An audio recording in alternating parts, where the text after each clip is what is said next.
कि कमज़ोर जब चोरी करे वो जेल में और ताकतवर जब चोरी करे तो उसको एनआरओ मिल जाए, उसको पकड़े ना, जो आज यहाँ हमारे मुल्क में। उन्होंने तब कहा था कि कौमें तबाह हो जाती हैं, जिस कौम में रूल ऑफ लॉ नहीं होता वो तबाह हो जाती है। और ये सारी गरीब मुल्कों की यही कहानी है आज। वहाँ हर जगह जरदारी और शरीफ बैठे हुए हैं, चोरी कर रहे हैं, मुल्क का पैसा बाहर लेके जा रहे हैं और दूसरों से भीख मांग रहे हैं कि जी हमें डॉलर्स भेज दो। ये सारे गरीब मुल्कों का यही मसला है, ये सिर्फ पाकिस्तान का नहीं है। मैं इसलिए जब मैंने पॉलिटिक्स शुरू की तो तब मैंने अपनी इंसाफ की तहरीक, यानी मैंने एक चीज़ आइडेंटिफाई की कि अगर हम इंसाफ ले आए पाकिस्तान में तो ये मुल्क आज़ाद हो जाएगा और ये अजीम मुल्क बनेगा। तो ये जो हकीकी आज़ादी है इसकी अभी जद्दोजहद जारी है। चोर ऊपर बैठ गए हैं। एक इंग्लिश में सेइंग है कि lunatics have taken over the asylum, कि पागलों ने पागल खाने पे कब्जा कर लिया, यानी चोरों ने मुल्क के ऊपर कब्जा कर लिया।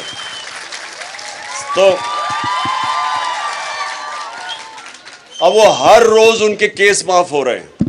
पहले कानून बनाते हैं खुद कानून बनाते हैं, असेंबली में जाके नैब लॉ में अमेंडमेंट करते हैं, फिर बारी बारी इनके केस खत्म हो रहे हैं अब चोरों के। तो मैं इनको बार बार कहता हूं कि फिर जेल खोल दें। वो बेचारे गरीब लोगों का क्या है, वो जो गरीब सारे जेलों में भरे हुए हैं।